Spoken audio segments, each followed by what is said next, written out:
The call came in at 11:14 on a Tuesday night. I remember the exact time because I had just turned off the bedroom lamp and set my phone face down on the nightstand.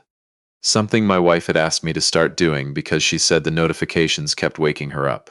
I'd been doing it for 3 weeks, hadn't complained once, but I heard it vibrate, twice. Then again, I reached over in the dark, turned the screen up, and saw Dad's name. My father doesn't call me at 11 p.m. He doesn't call me past 8, actually. He's 84 years old and goes to bed with the evening news. So when I saw his name on that screen, something in my chest went cold before I even answered. Dad? His voice was thin. Not panicked, my father doesn't panic, but thin in a way I hadn't heard before. Like something was pressing down on his chest while he was trying to talk through it. I went to get up from the recliner, he said. I don't know. My hip, I'm on the floor. I can't, I tried to get up and I can't. He'd been on the floor for 40 minutes before he called me. 40 minutes. Because he didn't want to, as he put it later, make a fuss. I was already sitting up, already reaching for the jeans I'd left draped over the chair in the corner. Don't move, I said. Don't try to get up again. I'm coming. You don't have to, Dad. Don't move. I hung up and turned on the lamp. My wife stirred on her side of the bed, squinting at me. What's happening? She said. It's my dad. He fell. I'm going over. She sat up a little. Is he okay? He's on the floor. I don't know yet. I was already pulling on my shirt. I grabbed my keys from the hook on the back of the bedroom door, and that's when she said it. Quietly, not unkindly, just matter-of-factly, the way you might mention that it looks like rain. We leave for Scottsdale on Thursday. I stopped, turned around. What? We've had the trip planned for 4 months, she said. The resort is non-refundable. I just want to make sure you remember that. I looked at her for a moment. She was sitting up in bed with the sheet pulled to her waist, hair slightly mussed from the pillow, expression perfectly calm. Like she'd just reminded me about a dentist appointment. My father is on the floor of his house, I said. I know, and I hope he's okay. I do. But I also know how this goes with your dad. One thing becomes 2 weeks, and suddenly I'm supposed to cancel everything and just... She stopped, adjusted the pillow behind her. I'm just saying Thursday. I didn't say anything else. I walked out. Dad lives about 22 minutes from our house, out on the east side of town in the same split level he and my mother bought in 1978. He's been there alone for 9 years, since my mother passed. He shovels his own driveway in the winter, tends a small vegetable garden in the back, drives himself to his Thursday morning card game at the senior center, and has refused every conversation I've tried to have about him moving somewhere with more support. He's not stubborn in a difficult way. He just knows who he is. He always has. When I got there, the front door was unlocked. He'd managed to drag himself close enough to the entryway to get the latch open before I arrived, which is exactly the kind of thing he would do so I wouldn't have to break in. He was sitting on the floor with his back against the wall, legs out in front of him, and when I came through the door he looked up at me and said, I put the porch light on for you. I have a good father. The hip was bad. Not broken, we didn't know that yet, but that was the fear. I helped him to his feet slowly, felt him absorb the pain without making a sound, and we made our way to his car in the garage. I drove him to the hospital myself because he asked me to, because riding in an ambulance embarrassed him, and because the ER was 12 minutes away and I knew every light on that route by heart. The hospital was quiet for a Tuesday night. Fluorescent lights, the low hum of machines somewhere down a hallway, a TV mounted in the corner of the waiting area playing a weather segment with the sound off. I got Dad checked in, answered all the intake questions he couldn't remember the answers to. His blood pressure medication dosage, the name of his primary care physician, the date of his last tetanus shot. And then I sat down next to him in a row of blue plastic chairs and I waited. He looked smaller in that chair than he did at home. That's the thing about hospitals. They have a way of making people look smaller. The x-ray came back around 1 a.m. The hip was fractured. Not a full break, but a fracture serious enough that the orthopedic on call wanted him admitted, wanted to see him again in the morning, and was already talking about a short surgical procedure and, after that, at minimum 2 weeks of supervised recovery before he could be safely at home alone. I sat with that information for a while. The doctor was patient. She explained everything twice and wrote the key terms on a card for my father, which I thought was a small and decent thing to do. She told us that the surgery was low risk, that fractures like this in otherwise healthy men his age often healed well, and that the most critical thing would be the first few weeks of recovery. Physical therapy, limited mobility, someone to be with him or check in regularly. Dad looked at me when she said that.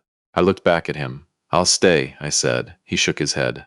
You've got work. I'm retired, Dad. You've got your life. You are my life, I said. You and the kids. That's it. That's the whole list. He didn't argue after that. He's never been good at accepting help, but he's also never been good at arguing with the truth. I drove home around 2:30 in the morning. The house was dark. I came in through the garage, drank a glass of water standing at the kitchen sink, and stood there for a while looking out the window at the backyard. The motion light had clicked on sometime while I was away and illuminated the edge of the patio and the two chairs out there that nobody had sat in since September. I heard her come downstairs around 3. She'd changed into her robe, had her arms crossed the way she does when she's been lying awake, thinking. She stood in the kitchen doorway and looked at me. How is he? Fractured hip, I said. Surgery in the morning. He'll need someone with him for a couple weeks. She was quiet for a moment. So you're not coming to Scottsdale? I set my glass in the sink, turned around. No, I said. I'm not going to Scottsdale. She took a long breath through her nose. I had a spa day booked. The pool suite. You know how hard it was to get that reservation. I know. My sister is meeting us there. I know. Raymond. Her voice had that edge to it now, not anger exactly, but something underneath anger, something colder. He has a rehab facility. He can go to a place. That's what those places are for. You can visit him on weekends. I looked at her, and I thought about my father on the floor for 40 minutes before he called me, because he didn't want to be a bother. I thought about him unlocking the front door so I wouldn't have to break the glass. I thought about the look on his face when the doctor said the word fracture, and how he just nodded slowly, like he was filing it away somewhere tidy in his mind. His name is Dad, I said, and I'm staying with him. She stared at me. So that's it? You just decide? Don't I get a say? In whether I take care of my injured father? In our life? In our plans? Her voice rose slightly. This isn't the first time, Raymond. Every time something happens with him, everything else gets put aside. I'm always second. He's 84 and he just fractured his hip, I said. I'm not going to rank that against a spa reservation. She left the kitchen, went back upstairs, and I stood there at the sink for a long time after that, listening to the house settle around me. I called my daughter in the morning. She lives about 40 minutes out, 2 kids under 7, her hands always full. She cried a little when I told her about Grandpa, then pulled herself together and asked what she could do. I told her to come when she could, that I had it handled for now, that Grandpa would want to see her face more than anything else. Then I packed a bag, called our neighbor Harold to grab the mail, and drove to the hospital. Dad came through the surgery without a problem. The orthopedics said everything went exactly as they'd hoped, that the repair looked clean, that with good physical therapy and no rushing it, he should regain full mobility. Dad, for his part, woke up from the anesthesia, looked at me and said, "Did you eat anything today?" That's my father. He came home 5 days later and I was there when the transport van pulled up.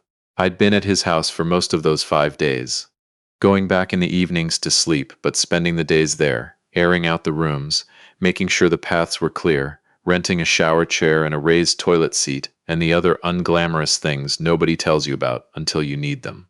I'd moved the recliner to a different angle so he'd be able to get in and out of it more easily with the walker. Stocked the fridge with things he'd actually eat, not the kale and quinoa bowls my wife had been making lately, but chicken noodle soup, soft bread, the Swiss cheese he'd been eating on crackers since 1987. I cooked dinner the first night he was home, nothing fancy. Baked chicken, green beans, mashed potatoes. He ate at the kitchen table the way he always had, slowly and deliberately, cutting everything into small pieces and tasting each one. He asked me about my daughter's kids.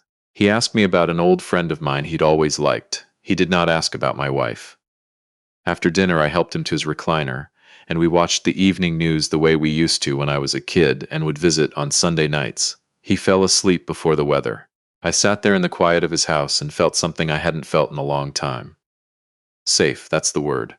My wife texted me that evening. She and her sister had gone to Scottsdale without me. I'd expected that. The text said the flight was fine, that the room was nice, and then, "I hope you understand that this changes things between us." I read it twice. Then I set the phone face down on the end table next to my father's TV remote and an old issue of Field and Stream, and I let the evening news fill the room. She called me 4 times before I responded. I wasn't ignoring her. I was just finished explaining myself, and I didn't have anything new to say. In the second week, my daughter came with the grandkids. She brought a casserole and a card that the older one had made, with a drawing of a man with a cane and the words "Get Beater Grandpa" in red crayon. My father held that card for a long time. He asked for tape so he could put it on the refrigerator. My daughter and I talked in the kitchen while Dad napped. She's perceptive, always has been, even as a kid. She looked at me over her coffee and said, "Are you and Karen okay?" I thought about how to answer that. "I don't know," I said finally. She nodded. Didn't push. She got that from her grandfather. The physical therapist came 3 times a week. A young woman named Alicia, who was no nonsense and kind, and had clearly done this long enough that she knew exactly how to talk to men my father's age. She didn't talk down to him. She told him exactly what she needed him to do and why, and he did it. By the end of the second week, he was moving around the house with the walker well enough that I was no longer holding my breath every time he got up. One evening near the end of that second week, we were sitting out on the back porch. Just the two of us, the neighborhood quiet, a neighbor's dog barking somewhere a few streets over. Dad had a glass of iced tea, I had coffee. We'd been sitting without talking for a while, which with him is one of my favorite things. Then he said, without looking at me, "She didn't want you to come, did she?" I looked at him. "Karen," he said. "She wasn't happy about this, Dad. You don't have to protect me from it," he said. "I've been around a long time. I can tell when someone doesn't want to be at Sunday dinners. I can tell when a woman doesn't look at her husband when he's talking." He picked up his iced tea, took a slow sip. I could tell for a while now. I didn't say anything. "I want to say something to you," he said, "and I want you to really hear it." "Okay, your mother and I were married for 51 years. And in 51 years, she never once made me choose between her and my family. Not once. When my mother got sick, she drove her to appointments. When my brother had his breakdown, she cooked for his kids for 3 weeks without being asked. She didn't do it because I asked her to. She did it because that's what you do when you love someone. You show up. He set his glass down. That's not a complicated idea. It's just not one everyone has. I sat with that for a while. "I know," I said. "You deserve someone who shows up," he said. That's all I wanted to say. We sat out there until the streetlights came on, and the air got cool enough to go back inside. Karen came home from Scottsdale on a Sunday afternoon. I was back at our house by then, checking in on Dad mornings and evenings, leaving the middle of the day for the PT visits. She came in with her luggage and her tan and set her bags at the foot of the stairs and stood in the kitchen in a way that felt like she'd been rehearsing what she was about to say. "We need to talk about us," she said. "Okay," I said. "I've been thinking a lot this past week. About what kind of marriage this is. About whether my needs are ever actually considered." She looked at me directly. "I feel like I've been invisible in this relationship. Like his family, your father, takes up all the space, and there's nothing left for me." I waited until I was sure she was done. "He fractured his hip," I said. "That's why I stayed. You're always there for him. Where are you for us?" "I'm standing right here, Karen. I've been here for 16 years. I've never once chosen something over you. Not a game, not a guy's trip, not a work thing. And the one time I chose to care for my injured father, you went to Scottsdale and sent me a text saying it changes things." Her jaw tightened. "That's not what. He's 84, I said. "And he won't always be here. I know that. He knows that. And when he's gone, I need to be able to look at myself in the mirror and know I was there when he needed me. I can't trade that. I won't trade that." She was quiet for a long time. "So where does that leave us?" she said. "I don't know," I said. "But I think you do." She didn't respond to that. She picked up one of her bags and went upstairs. I heard the bedroom door close. I went to the back porch and sat in one of the chairs and looked at the yard for a while. It was still too early in the spring for the garden to be anything yet, just cold dark soil and the bare sticks of last year's perennials. But in a few weeks, if someone was paying attention, things would start to come up. The divorce papers came in September. I wasn't blindsided. We'd been in that limbo for months, the quiet kind of falling apart where two people live in the same house, but occupy completely different silences. I signed them without a fight, because there wasn't anything to fight about anymore. Some endings aren't dramatic. They're just the last page of a chapter you'd already stopped reading. My daughter came over the evening I signed. She brought dinner and sat across from me at the kitchen table and said, "How are you really?" "Tired," I said. "But okay. Grandpa knows. I told him last week. What did he say?" I smiled a little. "He said, well, you'll be all right." She laughed softly. "That sounds right." Yeah, I said. It does. That winter, I started going to Dad's on Thursday mornings. Not because he needed me to. He'd graduated from the walker to a cane by October, was back to driving himself short distances, had resumed his card game at the senior center. But because I liked it there. Because he made terrible coffee, and we watched the morning news and argued about baseball, and he showed me what he was growing in seed trays on the windowsill for next spring. One Thursday in January, we were sitting at his kitchen table after breakfast, and he slid something across to me. An envelope, cream-colored, the kind that comes from an attorney's office. My will, he said. I updated it after everything, just so you know. I started to say he didn't have to tell me. I know I don't have to, he said. I wanted to. I looked at the envelope but didn't open it. You've been here, he said simply. That matters. I put the envelope in my coat pocket and finished my coffee. Outside, the January light was thin and pale, just enough to catch the ice crystals on the window glass and make them look like something worth keeping. Dad picked up the paper and started the crossword. I watched him for a minute, his reading glasses sitting halfway down his nose, pencil moving in small, careful strokes. I thought about what he'd said on the porch that night, about showing up, about how it isn't complicated. He was right. It really isn't. I poured myself another cup of his terrible coffee and sat back down, and we stayed like that for a long time, the two of us in the quiet of his house on a Thursday morning, while winter did what winter does outside the window, and neither of us had anywhere else we needed to be.